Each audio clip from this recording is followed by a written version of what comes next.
injured after a truck plows into a Christmas market in the heart of Germany's capital. I think it missed me by 3 meters. We are learning more now about the suspect in custody, seen in this new video, and only on GMA, the woman at the heart of the terrifying attack, how she survived with just moments to spare. In cold blood, a gunman assassinates the Russian ambassador in Turkey in front of a terrified crowd. With cameras rolling, the killer shouting about the war in Syria. The latest on who was behind the brazen attack as Russia vows to crack down on terrorism. ABC News exclusive. The Newsweek political reporter who says he was the target of a malicious attack on Twitter that used flashing strobe lights to send him into an epileptic seizure. He's blaming a Donald Trump supporter, now he's fighting back. Kurt Eichenwald joins us live only on GMA. Slam dunk homecoming. This college basketball player getting the surprise of his life. His brother serving overseas, making the ultimate return. Stunning thousands of fans and his family. The surprise weeks in the making. Wait till you hear what they're saying about the ultimate Christmas gift. Live in Times Square, this is GMA with Robin Roberts, George Stephanopoulos, and Michael Strahan. And good morning, America. Boy, it was nice to see such a heartwarming moment last night. Absolutely. An emotional family reunion, George, which is just in time for the holidays. With over 250,000 troops serving overseas, this is a time of year where families are very excited because a lot of troops get a chance to come home. And those are exactly the kind of videos we need to be seeing on this tough news morning, because we'll have much more on that coming up. But first, we want to get to that breaking news from overseas, that apparent terrorist attack in Germany. A truck plowing into a crowd of tourists out shopping for Christmas, killing at least 12. We will hear from an American who was there in just a moment. But first, let's go right to ABC's Matt Gutman, who is on the scene there in Berlin for us. Good morning, Matt.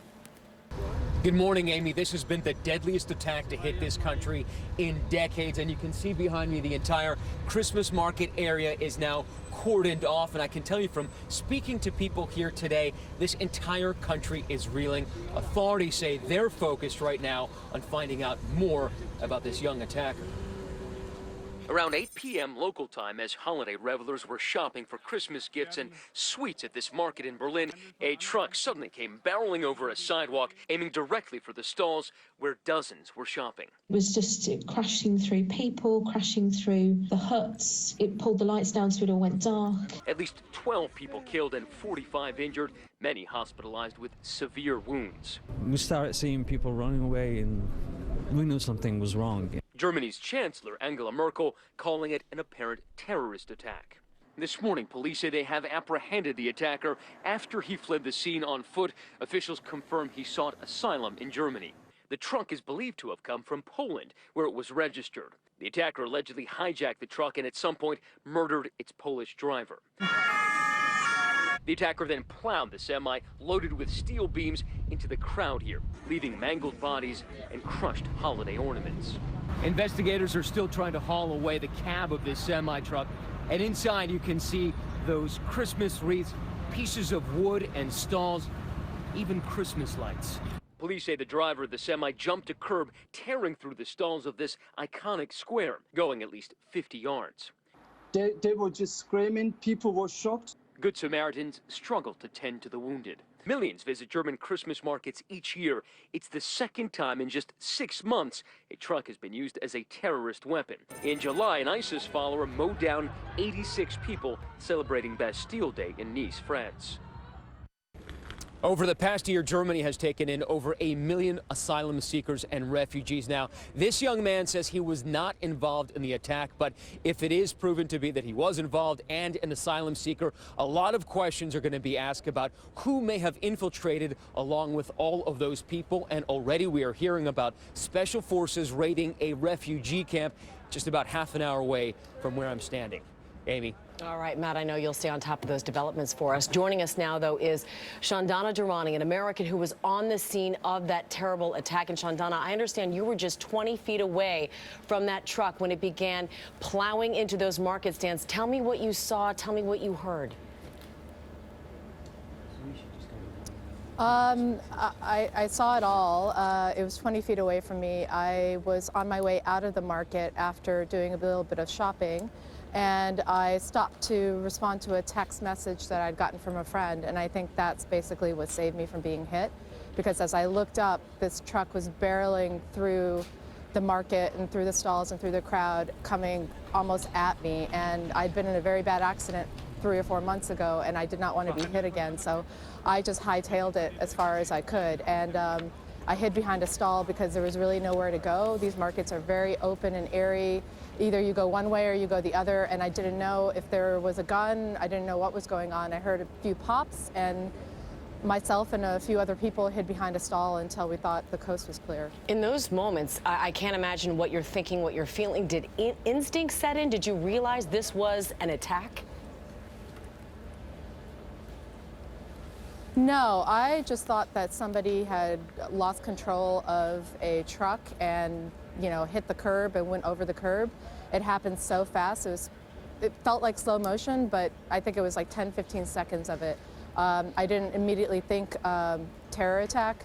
As a Muslim American, the thought of that just makes me nauseous. So I try not to think about that, try not to think that that could happen again. And unfortunately, it looks like it did.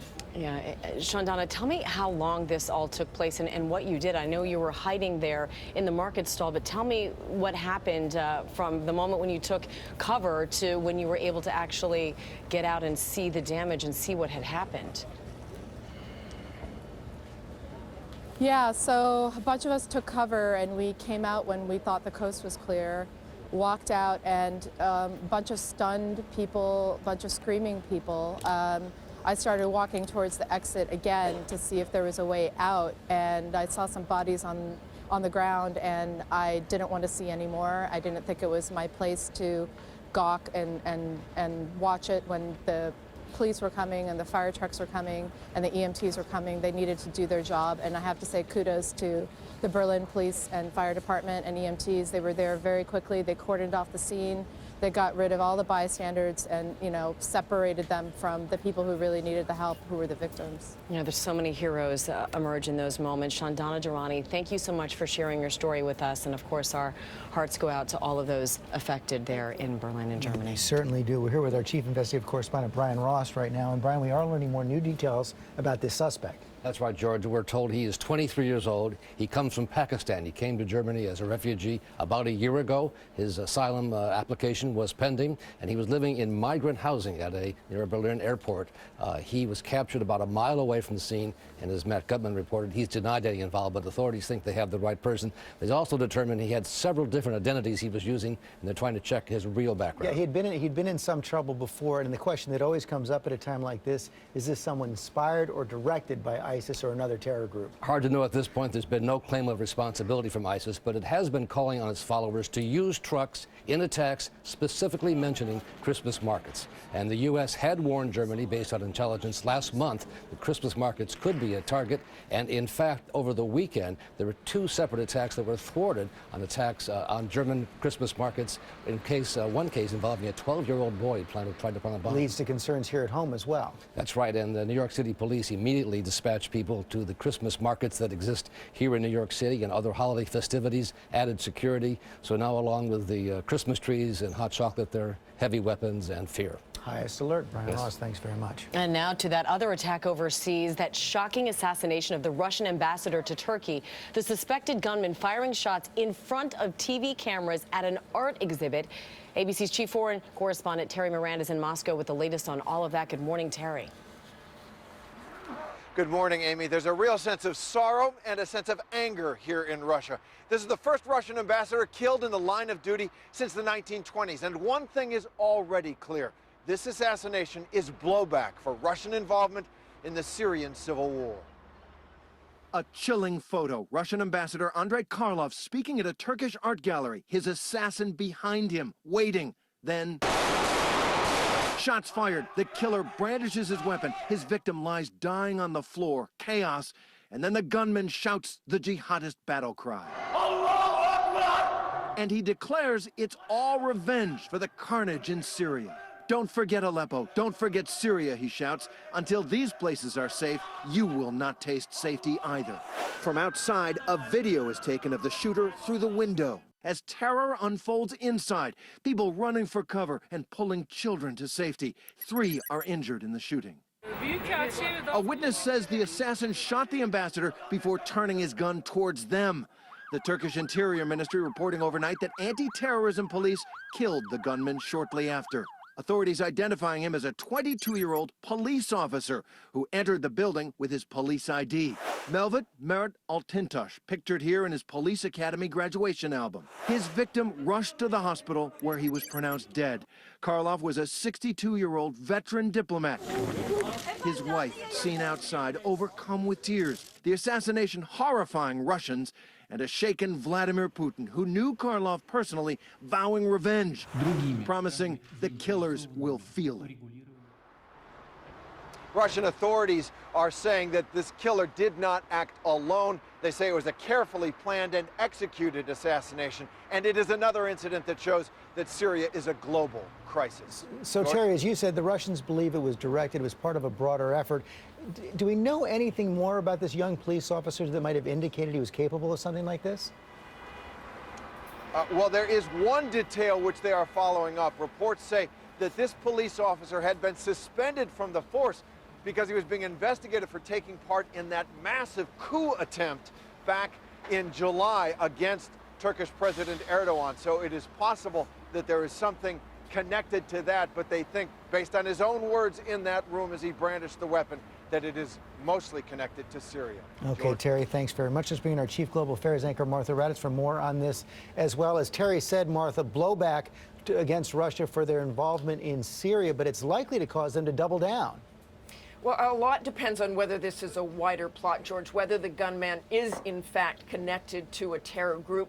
Russia and Turkey, of course, on opposite sides in Syria, the Russians supporting Syria's President Assad, Turkey supporting the rebels. Although Russia insists it is fighting terrorism and ISIS, there's little evidence of that in Syria. We've already heard Putin say this was a provocation aimed at disrupting the peace process in Syria, such as it is. So I think mostly Russia will be doing what it has been doing in Syria all along, supporting Assad. But if there is any connection to a wider terror plot, whether ISIS or al-Qaeda affiliates, we may see more of an effort in going after terror groups by Russia. The president-elect also weighing in on Twitter. He said there were terror attacks in Turkey, Switzerland, and Germany. It's only getting worse. The civilized world must change thinking. The question here, of course, is what will this drive the president-elect to do with Russia in this fight against terror? Well, I think the U.S. will use this to illustrate the threat of terrorism emanating from that region and how important it is to work together to fight against it. But beyond that, George, it will be up to Donald Trump to see what direction we go with Russia and others in any kind of cooperation. And he is saying change must come. Martha Raddatz, thanks very much.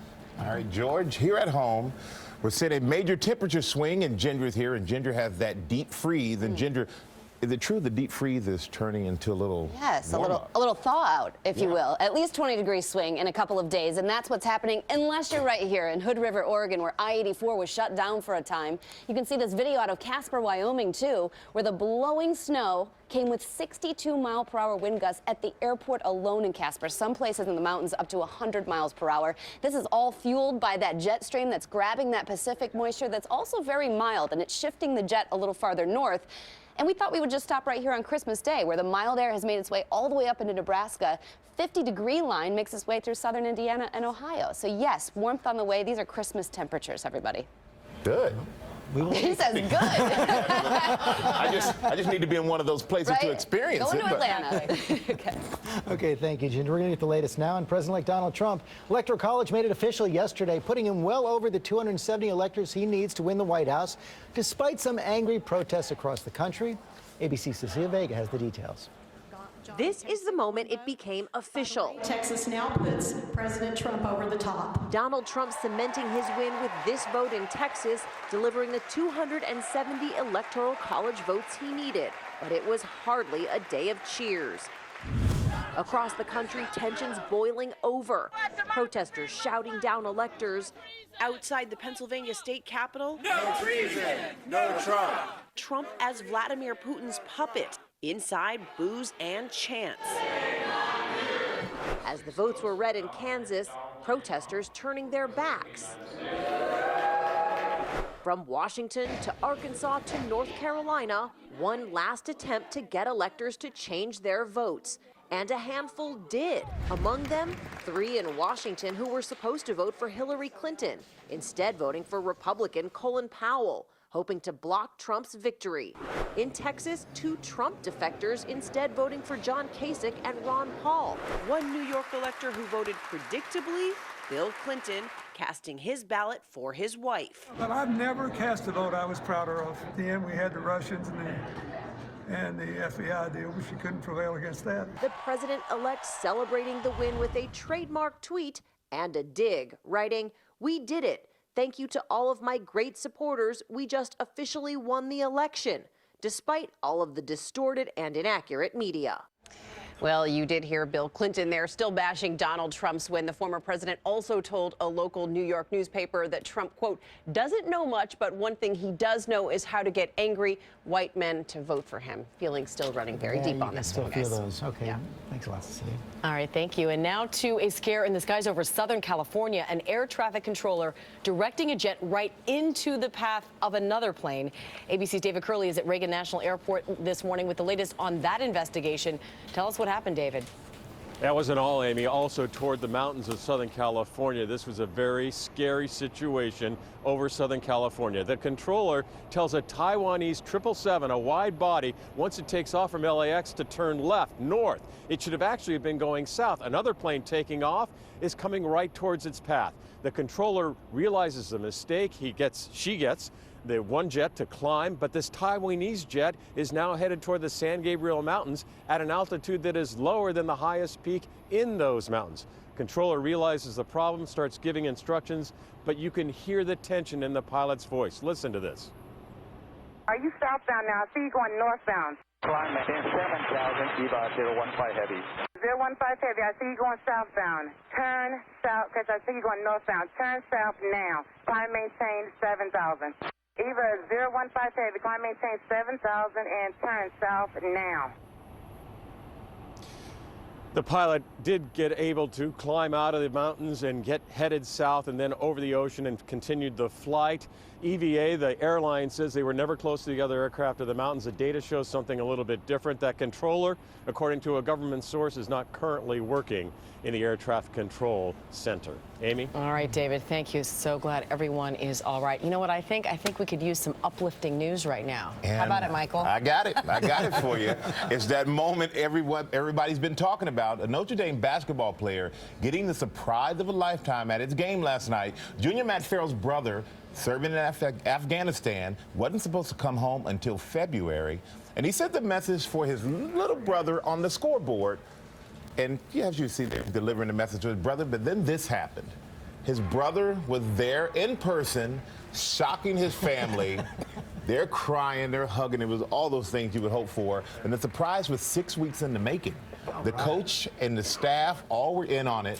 And Matt called it the best present I've ever got. That was one powerful hug there, huh? One powerful hug. Brotherly love. All right, love to see it. A lot of warmth out there. Let's go back to Ginger, though, with the ice. A lot of warmth until you see this, the Connecticut River, and it's actually showcasing the high tide. You can see the river reverse direction there. All that brought to you by Tuesday Trivia. We've got to get to your local weather, brought to you by Petco. Thanks, Mom and Dad. But what about old Archie? Didn't Santa bring him anything?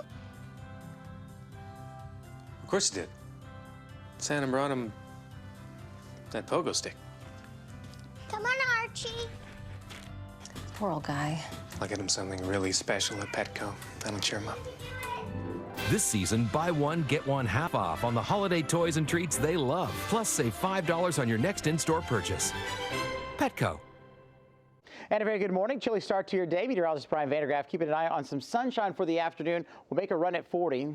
not bad, but still not where we should be. Now, as far as the evening is concerned, we will see those numbers quickly dropping back into the 30s, eventually 20s again tonight. Zoo lights nightly over at the National Zoo runs from 5 to 9 now through January 1st. As we head through the overnight hours, temperatures will be in the 20s again, so expect a cool night tomorrow. A touch better, highs making a run at 50 degrees as we head through hump day. And coming up, that ABC News exclusive, the Newsweek reporter who says he was targeted and sent a malicious tweet that gave him a seizure. He's joining us live. He's right there. We're going to talk